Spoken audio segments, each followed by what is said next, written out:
नमस्कार। Dhirendra पुंडी news point में आप सभी का एक बार फिर से स्वागत है और सबसे पहले हम स्वागत कर लेते हैं भाऊ तोरसेकर सर का। बहुत वो लगातार नमस्कार। हम लोगों के साथ हैं और दर्शकों को हर बार पिछली बार से ज्यादा मजा आता है, ज्ञान भी मिलता है, जानकारी भी मिलती है और राजनीति पे इस तरीके से समझने का तरीका भी पहली बार दिखता है। तो मैं स्वागत कर रहा हूं भाऊ का। आज हम एक बिल्कुल एकदम नए उस विषय पर बात करने जा रहे हैं जो अभी तक हम लोग जो दिख रहा है लेकिन लोग देख नहीं रहे हैं। उसको देखने के लिए उनको भाऊ तोरसेकर की तरह का अनुभव और दृष्टि चाहिए। तो वहीं से शुरू करते हैं। वैसे आज एक बड़ा अपडेट तो ये था कि किस तरह से कांग्रेस को लगता है कि कर्नाटक में भी वो लोग अभी तक कोई हाईकमान गायब है। जो आपने कहा था पार्टी उसी तरफ बढ़ती हुई दिख रही है। उन्होंने हालांकि चाय वो इडली डोसा नाश्ता वो सब कर लिया है, लेकिन करके भी आके दिल्ली में ही उनको आना आके बताना है। तो ये किस तरफ चल रहा है और हम किस राजनीति की तरफ आगे जा रहे हैं अगर इसमें देखें नया, क्योंकि प्रधानमंत्री मोदी कह रहे हैं कि गीता ने सिखाया है अत्याचारियों का विनाश भी जरूरी है। तो ये सब चीजें किस तरफ इशारा कर रही हैं भाऊ? नहीं, ये तो देखो, हमने तो पिछली बार इस पर ही चर्चा की थी, कर्नाटक में कैसे जी कांग्रेस टूट रही है। हम सरकार की बात नहीं कर रहे थे। मैंने बोला जी था जी कि हिस्ट्री है कि कांग्रेस इसके पहले 2 बार ऑल इंडिया लेवल पर टूटी है, तो कर्नाटक से ही शुरू हुआ था। और ये तीसरी बार हो रहा है कि जब कोई कन्नड़ ही कांग्रेस का अध्यक्ष है। ये तो बात थी। ये एक और बात उसमें जोड़ना चाहिए कि देखो, आपको पार्टी चलानी है या नेताओं के जो अहंकार है उसकी लड़ाई चलानी है, ये नहीं तय कर पा। देखो, तेजस्वी और राहुल के बात बारे में वही हुआ था। अहंकार की बात चल रही थी। ये तेजस्वी को नीचा दिखाना चाहते थे, तेजस्वी इनको नीचा दिखाना चाहता था। 2017 के चुनाव में कांग्रेस के साथ जाने के लिए अखिलेश रेड्डी था और राहुल उसको नीचा दिखा रहा थे, आपको याद होगा। तो ये जब तक उसमें नहीं जाते, मुझे अभी अभी थोड़ी देर पहले यूट्यूब पर एक कोई वीडियो सामने आ गया, तो उसमें से गाना निकला है, तो मुझे अजीब लगा कि कभी कभी वो नियति हमें जो होती है हमें समझाने की कोशिश करती है। वो गाना है, हम होंगे कामयाब एक दिन, डाले हाथों में हाथ, चलेंगे साथ साथ एक दिन। और एक दिन आएगा कब? हम जब स्कूल कॉलेज में थे उस समय का गाना है वो। Actually junior Martin Luther king का ब्लैक पैंथर के समय का गाना है। वो हिंदी में ट्रांसलेट हुआ था, उसको भी 50 साल हो गए। तो डाले हाथों में हाथ, चलेंगे साथ साथ। लेकिन कब? वो दिन कब आने वाला है, वो सूरज कब उगने वाला है, इसको इनका पता नहीं है। और बस एक दूसरे से झगड़ते रहते हैं। अरे, आपको सरकार चलाने के लिए कहा है। बार बार मोदी जी हो, नीतीश हो, उनको लोग क्यों चुनते हैं, ये बात समझो कि आपस के झगड़े तो चलते रहेंगे, लेकिन सरकार चलानी है। लोकतंत्र में चुनाव किस लिए होते हैं? एक नेता को कोई बड़ा भगवान बनाने के लिए नहीं, या तो किसी पार्टी को बढ़ावा देने के लिए नहीं, दूसरे किसी की आप नफरत करते हो उसको नीचा दिखाने के लिए नहीं। लोकतंत्र जो होता है वो आम जनता के भले के लिए चुनाव होते हैं।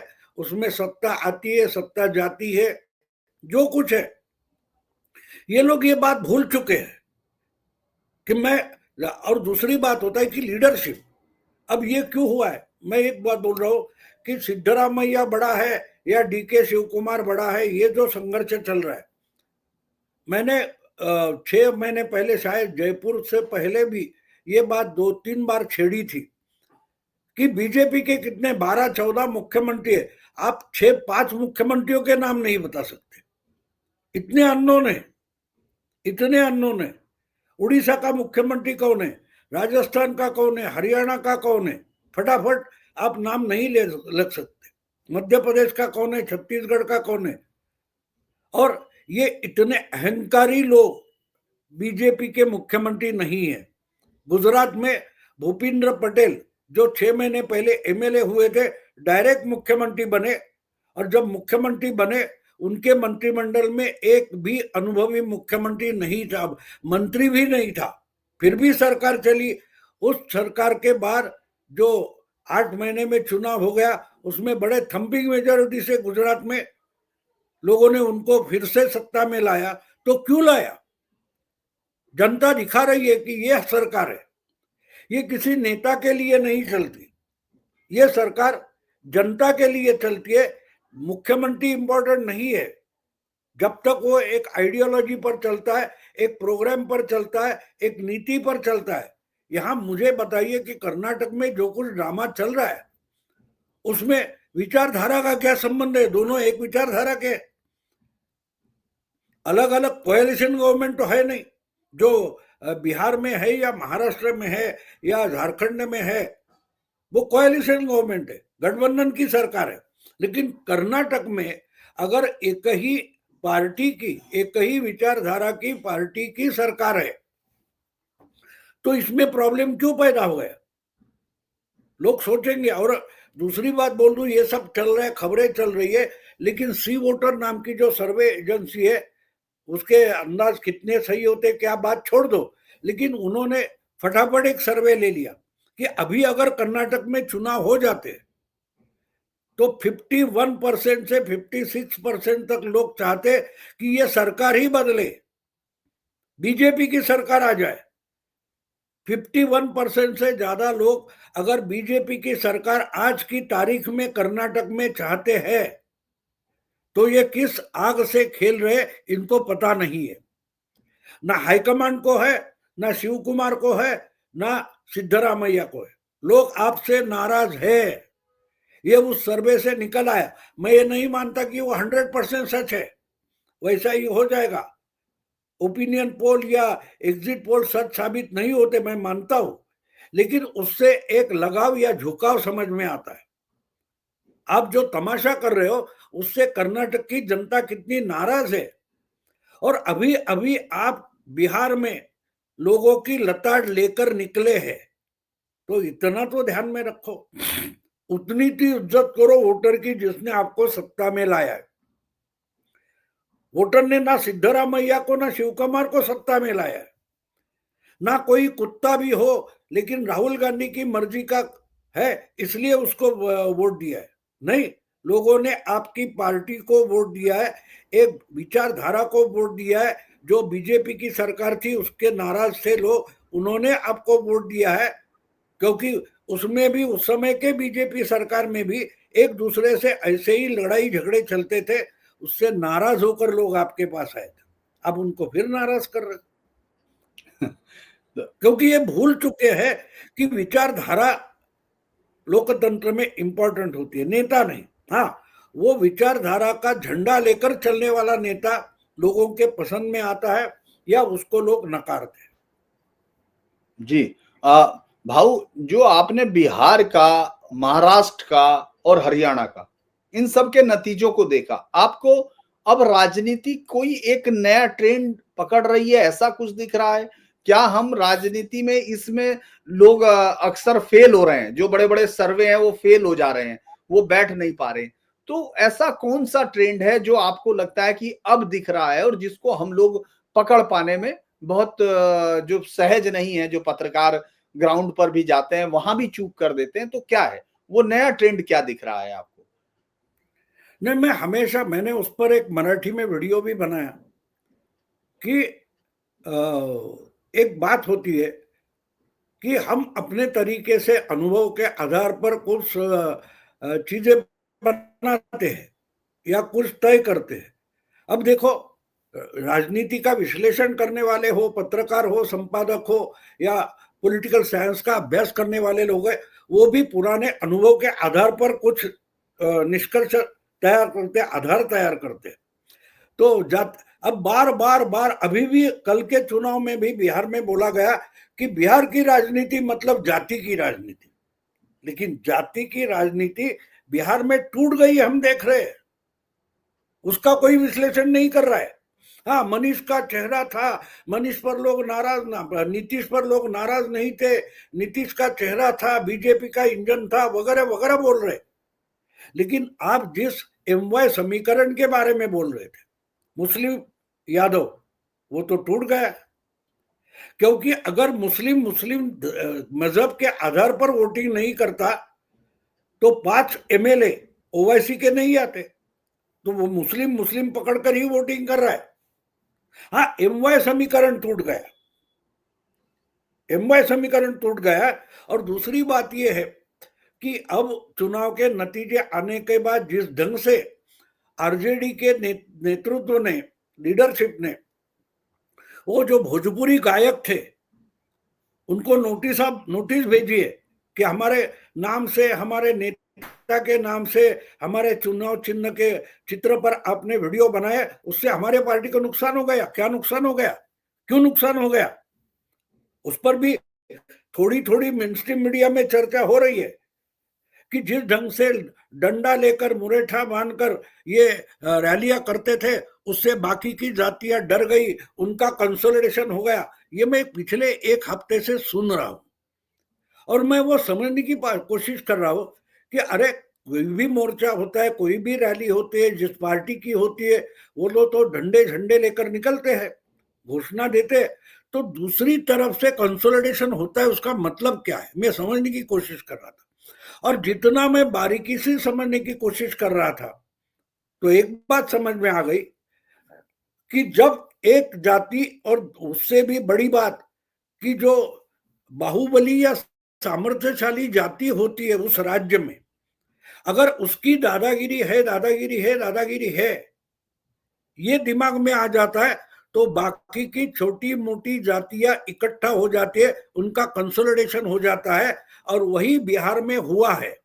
जब बोला जाता है कि वो क्या था, कट्टा वगैरह शब्दों का इस्तेमाल हुआ था, रंगदारी का इस्तेमाल हुआ था, तो अगर यादव आ जाएंगे तो जंगल राज का मतलब अपहरण, किडनैपिंग, क्या बोलते हैं, रंगदारी चलेगी, एक्सटॉर्शन चलेगा, ये दिमाग में आ गया। और क्यों नहीं, ये सबसे बड़ी संख्या में ये जाति है, तो ये गांव गांव में धमाल कर देंगे, बवाल कर देंगे। तो बिल्कुल मुझे आहिस्ता आहिस्ता दिमाग में आ गया कि मैं जो समझने की कोशिश कर रहा था कि ये मैं आपसे बात करते हुए भी मैंने कहा था कि महाराष्ट्र रिपीट होगा। तो महाराष्ट्र रिपीट का मतलब क्या था कि जो एनडीए सत्ता में है वापस आ जाएगी। तो महाराष्ट्र में मैं उल्टा वापस आ गया बिहार से, और महाराष्ट्र के चुनाव के नतीजे का अभ्यास करने लगा, तो मेरे दिमाग में एक बत्ती जली कि अरे यहां भी, वहां यादव है तो यहां मराठा सबसे तगड़ी जात मानी जाती है, संख्या में बड़ी जात मानी जाती है। और मराठा आरक्षण आंदोलन पिछले 2 साल से चल रहा था, और महाराष्ट्र का मुख्यमंत्री ब्राह्मण जाति का था, मुख्यमंत्री था या तो उप मुख्यमंत्री था देवेंद्र फडणवीस। उसके खिलाफ मराठा आरक्षण के दरमियान जो गंदी हरकतें, गंदी भाषा का इस्तेमाल हुआ, ओबीसी के खिलाफ जो कुछ बातें की गई, धमकाया गया, क्या तुमको मराठों के वोट नहीं चाहिए। मनोज जरांगे पाटिल जो मराठा आरक्षण आंदोलन चला रहे थे, वो लगातार धमका रहे थे, आपको सत्ता में बैठना है कि नहीं, बिना मराठा सपोर्ट के आप सत्ता में नहीं बैठ सकते। तो उससे एक ब्राह्मण मुख्यमंत्री था, वो अपने आप ओबीसी और अदर कास्ट का सबसे बड़ा नेता बन गया। आज देवेंद्र फडणवीस जन्म से वो ब्राह्मण है, लेकिन ओबीसी और पिछड़े जातियों का, मराठों के खिलाफ का नेता बन गया। आज उसकी पहचान क्या है। तो जिस ढंग से आरजेडी के समर्थक नेता यादव और मुस्लिम अलायंस है, वोट बैंक है, उसके आधार पर बिहार में धमाल मचा देंगे, ये भाषा कर रहे थे। बिल्कुल वही बात 2 साल 2.5 साल से मराठा आरक्षण के नाम पर महाराष्ट्र में चल रही थी। अब ये दो तो समझ में आए मेरे, और उसके लिए मैंने सोचा कि अगर ये यहां हुआ है तो हरियाणा में क्या हो गया। तो हरियाणा में देखो आप, लोकसभा चुनाव के बाद अब तो वापस जाट सत्ता में आएंगे, और हुड्डा की एक तरफा दादागिरी शुरू हो गई कांग्रेस पार्टी में, और कांग्रेस पार्टी में ही गुट बन गए। शैलजा का हो या और जो कुछ हो, वो जाटों के खिलाफ वो बोल रही थी। तो जाट सबसे बड़ी जमात, मराठा सबसे बड़ी जमात और यादव सबसे बड़ी जमात, ये जो संख्या में बड़े और बाहुबली और जिनके पास ट्रेडिशनली संख्या और साधनों की ताकत है, वो दूसरे जातियों पर दादागिरी करते हैं। तो इसके खिलाफ बाकी की जातियां जो थी उनका कंसोलिडेशन, पोलराइजेशन होता है। लेकिन और एक बात है, ये हरियाणा में जाट हो, महाराष्ट्र में मराठा हो या बिहार में यादव हो, उनमें भी बहुत सारे पढ़े लिखे हैं। पिछले 25-30 साल में इस हर जाति में जो पढ़े लिखे हैं वो अपनी क्षमता पर, अपनी पात्रता पर कुछ करना चाहते हैं। वो जाति का आधार नहीं लेना चाहते, वो विकास चाहते, डेवलपमेंट चाहते, गुंडागर्दी से अपनी हुकूमत पैदा करे ये वो नहीं चाहते। क्योंकि इससे पढ़े लिखे होकर भी आप, ऐसा जो बोला जाता है, उससे उसने मेहनत करके पढ़ाई लिखाई की है, ज्ञान प्राप्त किया है, वो किसी पोजीशन पर पहुंचा है। लेकिन ऐसे लोग जो जाति के आधार की राजनीति करते हैं, गुंडागर्दी करते हैं, उसके कारण एक कर्तव्यगार कोई अपने क्षमता से बढ़ा हुआ यादव होगा, मराठा होगा या जाट होगा, उसकी तरफ भी लोगों की नजर बदल जाती है। और ऐसा जो पढ़ा लिखा युवा है या कोई क्षमता वाला है, वो भी इनके खिलाफ होता गया। और पहली बार मुझे लगता है कि बिहार में आरजेडी का बड़ा नुकसान हुआ। महाराष्ट्र में शरद पवार मानो मार्जिनलाइज हो गए, और वहां हुड्डा जो थे उनकी भी लीडरशिप खत्म हो गई। ये तीनों जाति के अपने अपने ताकतवर नेता थे। इसका मतलब है कि जो बदल हो रहा है राजनीति में, उस बदल में जो जाति के आधार पर अपनी हुकूमत जमाना चाहते हैं, उनको जनता रिजेक्ट कर रही है। ऐसे जातियों में भी सेंध लगी है, और सेंध बीजेपी के लिए लगी ऐसा मैं नहीं मानता। लोग इसमें बदलाव चाहते, और दूसरी जातियों के नहीं बल्कि उन्हीं जातियों में बहुत सारे लोग बड़ी संख्या में ये बदलाव चाहते कि हमारी जाति पर कोई कलंक ना हो। हम उस जाति में है, लेकिन हम अपनी क्षमता पर, अपनी क्वालिटी पर आगे बढ़ना चाहते, ना कि भीख चाहते, ना गुंडागर्दी करना चाहते, ना कुछ किसी का हथियाना चाहते। हमें रिस्पेक्ट होना चाहिए, लेकिन रिस्पेक्ट कैसा होना चाहिए? सम्मान जैसा चाहिए, डर के मारे नहीं चाहिए। और ये अगर यादवों में, मराठों में या जाटों में होता है तो ये बड़ा ट्रेंड है कि जाति के आधार पर चल रही पिछले 30-40 साल की राजनीति अब पीछे हटने लगी है। ये मैं मानता हूं कि सबसे बड़ा ट्रेंड लोकसभा चुनाव के बाद निकलकर सामने आ रहा है। और दूसरी बात, जो वहां हो रहा है वो मुस्लिम में भी हो रहा है। आरजेडी की चंगुल से अगर मुस्लिम भी निकल रहे, भले उसमें से जो कट्टर है वो ओवैसी के साथ चले जाए, लेकिन बाकी पढ़े लिखे जो है वो भी अपनी भूमिका बदल रहे। तो ये मुझे लगता है कि लोकसभा के बाद ये सबसे बड़ा अलग ट्रेंड सामने आ रहा है कि जाति की या संख्या की ताकत पर जो कम्युनलिज्म चलता है वो खत्म करेंगे। और इसके अर्थात बीजेपी जो है वो उसके लिए हिंदुत्व नाम का बड़ा छाता लेकर खड़ी हो गई है। तुम्हारी जाति इंपॉर्टेंट नहीं है, तुम राष्ट्रीय हो, तुम भारतीय हो, तुम हिंदू हो, तो इस छाता के नीचे आ जाओ, तुम्हारी जो क्षमता है उसका सम्मान जरूर होगा। और इसलिए बीजेपी को हिंदू करके वोट मिल रहे, भारतीय करके मुस्लिमों के भी वोट मिलना शुरू हो गया है। और इसका ही बड़ा साक्षात्कार हमें महाराष्ट्र और बिहार में मिला है। शुरुआत हरियाणा में हुई, लेकिन इसका दिल्ली में भी हुआ है। तो ये नया ट्रेंड मैं मानता हूँ।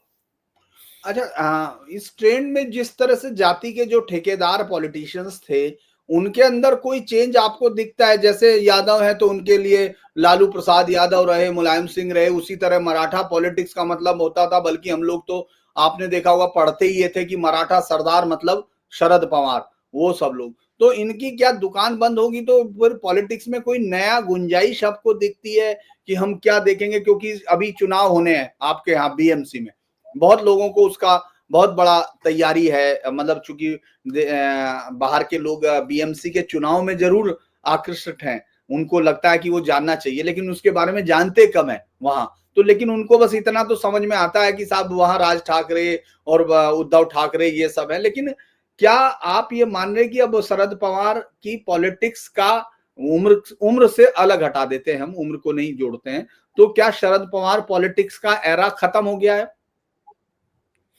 नहीं, शरद पवार का एरा खत्म हो गया ऐसा नहीं मैं मानता। बात शरद पवार की है ही नहीं।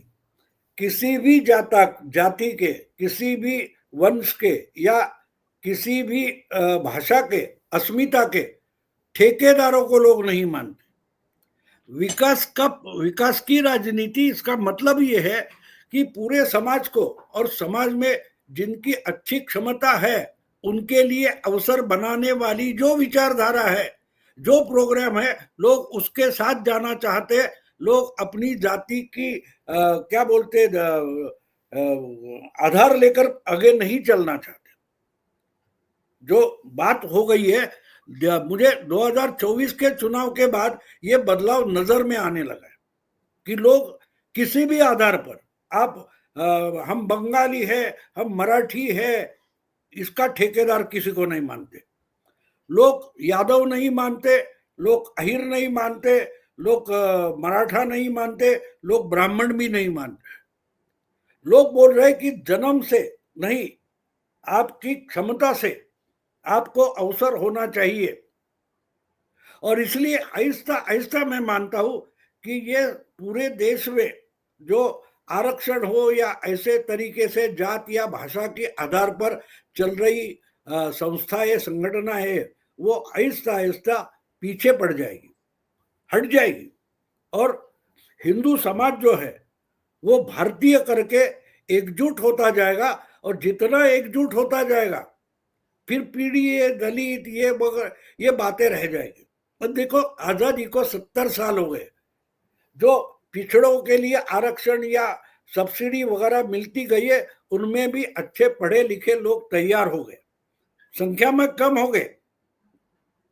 लेकिन जब जाति का लेबल लगता है तो उनको उसकी शर्म आती है कि मैं जाति का हूं, इसलिए मेरी क्षमता नहीं देखी जा रही है। गड़बड़ वहां होती है। और वहां से हर जाति में लोग आहिस्ता आहिस्ता आगे लगे। लोगों की दिमाग में, मैंने कुछ लोगों से बात की है, एक हमारे यहाँ का अच्छा ओबीसी नेता है, वो बोला कि हम आरक्षण की मांग करते रहे, ब्राह्मणों ने कभी आरक्षण की मांग नहीं की। फिर ब्राह्मण सबसे बड़ी संख्या में उच्च स्थानों पर क्यों है? उनको जरूरत क्यों नहीं लगती? वो अपनी क्षमता से आगे निकल जाते। तो लड़ाई है तो क्षमता से होगी। कोई भी आपको मदद करेगा तो मदद का मतलब क्या होता है? उसने मदद बंद कर दिया, आप फिर लंगड़े हो गए, तो ये नहीं चलेगा। आहिस्ता आहिस्ता उनमें से भी लोग, अलग अलग जाति के, पिछड़े जाति के लोग उभर कर सामने आ रहे। वो अपनी जाति का जो कार्ड है वो इस्तेमाल नहीं करना चाहते, और ये संख्या बढ़ रही है। और उसका ही जो प्रतिबिंब है वो हम इस चुनाव में लोकसभा के बाद देखने लगे। और इसलिए मेरा ध्यान वहां गया कि आज आरजेडी ही अपने ही पार्टी का और जाति का प्रचार करने वाले गायकों को नोटिस भेज रही कि आपने हमारा नुकसान किया। तो नुकसान बाकी जातियों के कंसोलिडेशन से नहीं हुआ है, उनके ही जाति में सेंध लगी है। उनमें पढ़े लिखे आगे बढ़ना चाहने वाले लोग हैं, जो अपनी क्षमता से कुछ करना चाहते हैं। उनको अब शर्म लगती है कि मुझे क्यों पिछड़ा बोल रहे हो, मैं हुआ आगड़ा। तो ये बदलाव की शुरुआत 2024 के बाद हुई है। और इसके हम अलग अलग राज्यों में हम देख रहे हैं। अब मुंबई में आप देखोगे ठाकरे ब्रांड मराठी वगैरह कर रहे ना, उनको उनकी जगह वोटर दिखाएगा, वोटर दिखाएगा। क्योंकि बात ये होती है ना कि मैं हमेशा इसका एक उदाहरण देता हूँ, हमारे मुंबई में अभी कहाँ होता है कि नहीं, क्योंकि मैं इतना घूमता नहीं, लेकिन 20, 25, 30 साल पहले कई बस स्टॉप स्टैंड पर या रेलवे स्टेशन पर या चौराहे पर एक कोई गरीब महिला हाथ में सुपड़ी में एक छोटा बच्चा लेकर खड़ी रहती थी, भीख मांगती थी। तो उसको तो अफू खिलाई जाती है, अफीम, और वो तो सोया पड़ता है, और हम हर बच्चा है उसके दूध के लिए हम 2 रुपए देते, 1 रुपया देते हैं, उससे तो वो कमाई करती, धंधा करती थी। ये जाति पाति के जो ठेकेदार हैं, अस्मिता के ठेकेदार हैं, तो लोगों के समझ में आने लगा कि ये हमको वो सुपड़ी में रखा बच्चा भीख मांगने के लिए वैसा बना रहे। तो ये विक्टिम कार्ड अब नहीं चलने वाला, ये विक्टिम कार्ड की क्रेडिबिलिटी और क्रेडिट खत्म होते जा रहे हैं, डेबिट होते जा रहे हैं।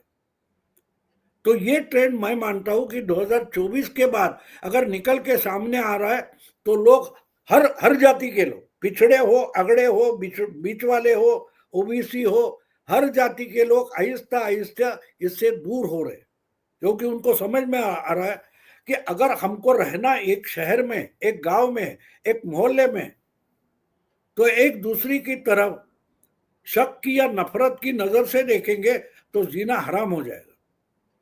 उल्टा एक दूसरे के साथ हाथ मिलाएंगे तो शायद उसकी मदद मुझे हो जाए, मेरी मदद उसको हो जाए, और हम डेवलपमेंट की ओर जाएंगे, तरक्की की तरफ जाएंगे। ये आपको लगता है ये ट्रेंड अभी परसिस्ट करेगा? क्योंकि अभी तो उत्तर प्रदेश के चुनाव तो 27 में है, लेकिन अभी हम बंगाल में देखेंगे, बंगाल में वैसे तो जातियों के समूह उस तरह काम नहीं करते हैं। हम लोग देखते हैं कि भाई जैसे यूपी, बिहार या उधर महाराष्ट्र में या इन तमाम जगह या हरियाणा में दिखता है। लेकिन अगर हम लोग बंगाल देखते हैं, तमिलनाडु में वैसे बहुत ही जबरदस्त तरीके से जातीय आधारित ही पार्टियां हैं। वहां तो जो जाति है उसकी एक पार्टी भी है, उस तरह से है। तो ये आपको लगता है कि ये परसिस्ट करेगा और इसके बाद की पॉलिटिक्स पे असर पड़ेगा इससे? बिल्कुल पड़ेगा। देखो क्या होता है कि 20-25 साल पहले, 2000 से पहले हम देखें तो जितने हम अपने अपने गांव में, शहर में, जिले में अटके हुए थे, अब नहीं हो रहा है। अब देखो पिछले 25 साल में पासपोर्ट लेने वालों की संख्या कितनी बढ़ी है। तो ये दुनिया भर घूमने जाते हैं। दुनिया ने डेवलपमेंट क्यों की है देखते हैं। कोई न्यूयॉर्क जाता है, आज न्यूयॉर्क में एक इंडियन ओरिजिन का कोई जोहरान है, वो वहां का मेयर तक बन गया। तो देखते तो उनके मन में भी हम पिछड़े क्यों है, हम पिछड़े क्योंकि हम अपने कुएं से निकलने को डरते हैं, हम समुंदर देखकर डर जाते हैं, ये सोच आ जाती है और वहां से बदलाव शुरू होता है। और मैं मानता हूं कि आपको आने वाले तमिलनाडु के चुनाव में, केरल के चुनाव में, बंगाल के चुनाव में इसका बहुत बड़ा परिणाम दिखाई देगा। बदलाव देखो आहिस्ता आहिस्ता होता है, क्रांति फटाफट हो जाती है, बाढ़ आकर निकल जाती है, लेकिन वो बिल्डिंग खड़ी करने में टाइम जाता है। तो ये बदलाव जो हो रहा है, मोदी जी ने अगर पिछले, मैं मानता हूं कि देश भर में 10-11 साल में जो बदलाव किया है, इसकी ये शुरुआत है, उसके परिणाम अभी दिखाई देने लगे कि देखो जाति पाति से उठो, डेवलपमेंट, विकास। अब रोड बने तो किसी एक जाति के लिए नहीं बने, हवाई अड्डे बने तो कोई भी जा सकता है, अगर फ्री राशन मिल रहा है तो हर धर्म के, हर जाति के इंसान को मिल रहा है, गैस मिल रहा है, गांव में बत्ती आ रही है, इलेक्ट्रिसिटी आ रही है, घर में पानी पहुंच रहा है, तो जात धर्म देखकर नहीं हो रहा है ना। जब उसका परिणाम देख रहे हैं लोग तो उनको पता चल रहा है कि देश में शायद बीजेपी अकेली है कि जो जात या धर्म के आधार पर लोगों का काम नहीं करती, जनता के लिए करती है। तो अगर वो करते हैं तो हमें जाति में अटक के रहने की जरूरत नहीं है, हमको भी बीजेपी का जो ट्रेंड है उसके साथ जाना पड़ेगा, और इसके लिए ये परसिस्ट होगा। जैसे जैसे परिणाम होता है, जैसे जैसे होता है ना, हमने देखा कि कोरोना के बाद जब वैक्सीन हुआ तब आहिस्ता आहिस्ता इस एज ग्रुप को, फिर उस एज ग्रुप को, इस ढंग से ज्यादा लोगों को जैसे बनता गया, देते गए, और एक दिन लॉकडाउन उठ गया, जरूरत नहीं रही। तो लेकिन अरे 5 लाख 25 लाख वैक्सीन बनाने से क्या होने वाला है, ये तो बीजेपी का वैक्सीन है, बोलने वाले थे ना। आज 5 साल के बाद हम कहाँ हैं?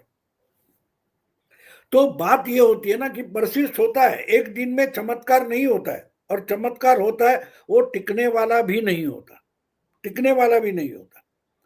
तो ये शुरुआत हुई है 2024 के चुनाव के बाद, और आहिस्ता आहिस्ता उसके लोकल परिणाम दिखाई दे रहे हैं हमको। अगर महाराष्ट्र में, हरियाणा में, दिल्ली या बिहार में उसके बड़े परिणाम दिखाई दिए, तो उसका थोड़ा परिणाम तो केरला में, तमिलनाडु में, आसाम में, बंगाल में होगा। शायद बंगाल में ज्यादा होगा, केरला तमिलनाडु में कम होगा। लेकिन केरला तमिलनाडु में अगर बीजेपी की नेशनलिस्ट जो विचारधारा है वो अगर 15-20% से भी ज्यादा जो सीट पाती है, तमिलनाडु में अगर 10-15 सीट भी बीजेपी पाती है, तो वो बहुत बड़ी अचीवमेंट होगी, क्योंकि अगली बिल्डिंग खड़ी करने के लिए वो उसमें एक प्लॉट यानी भूखंड मिल जाता है। तो परसिस्टेंस मैं उसको मानता हूं। एक दिन में तो आता है, जाता भी है, उसमें कोई मजा नहीं। जो बदलाव है वो बदलाव दीर्घ समय के लिए होना चाहिए, और वो शुरू हो चुका है। हमको उसका बाहें फैलाकर स्वागत करना चाहिए। ठीक है। तो मुझे लगता है कि चूंकि ये सब्जेक्ट स्पेसिफिक था तो इसलिए इसमें और मैं कुछ नहीं जोड़ूंगा, और आज आपके साथ ये एक नई बात की 24 के बाद के चुनाव में जाति अब आधार नहीं है। यानी हम लोग भारतीय राजनीति के एक और दौर को देख रहे हैं जिसने 80-90 के बाद ये देखा, बल्कि 90 से पहले था लेकिन 90 के बाद बहुत मुखर होते हुए देखा मंडल के बाद। अब ये राजनीति उससे आगे बढ़ रही है। यही हमारे साथ एक बात और जोड़ दूं, एक बात और जोड़ दूं।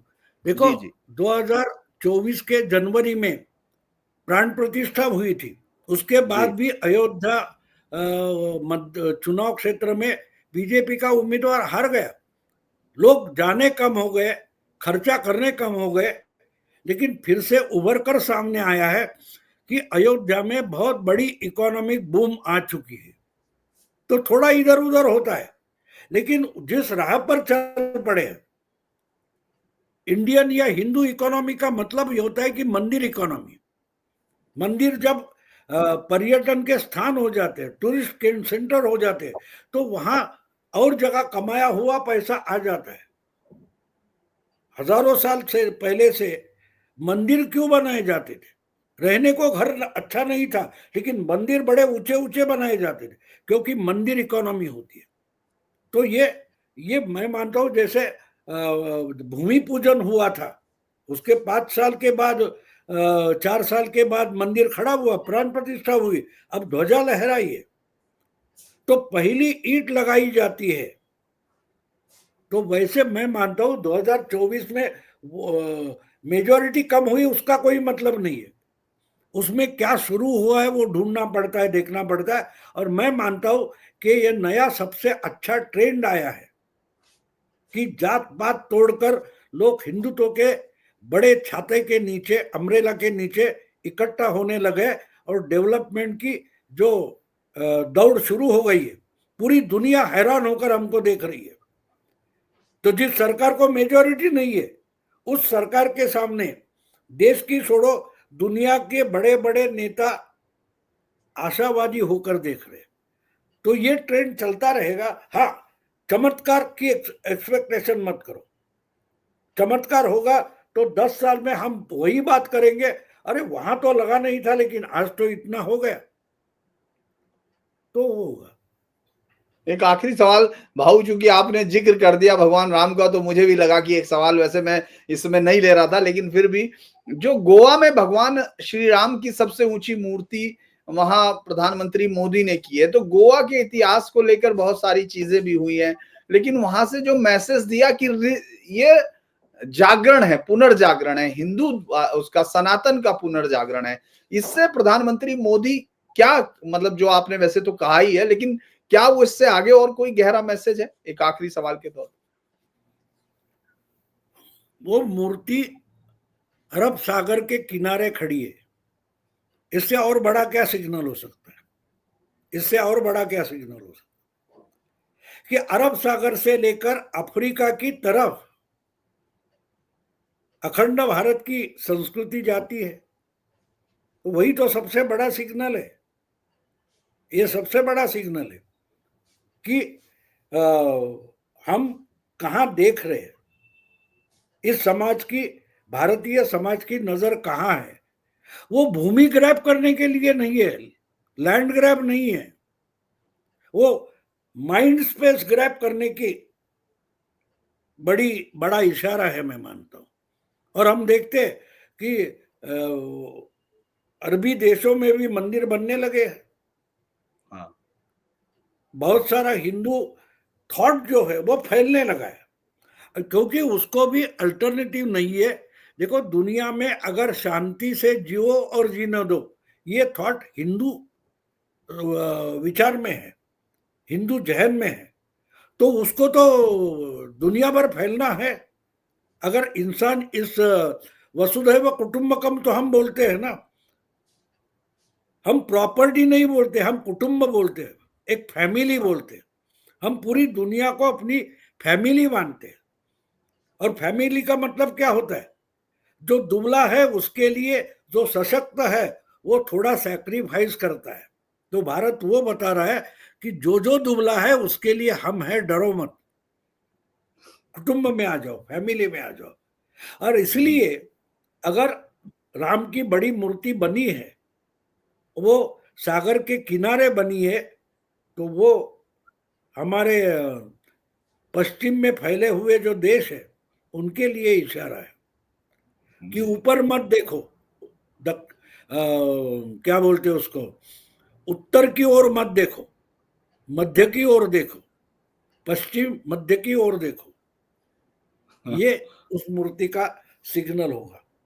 जी, जी, धन्यवाद भाऊ, आप जुड़े, और तमाम दर्शकों की ओर से मेरा आपको बहुत-बहुत धन्यवाद कि आपने जुड़ के और एक नई जो राजनीतिक बहस है उसकी तरफ इशारा किया, जो चल रही है और जिसको लोग अभी तक पूरे चुनाव में लोगों के अंदर ये हमेशा निराशा रहती है, क्योंकि हम जैसे पत्रकार भी वहां सिर्फ जाति को ही खोज पाते हैं।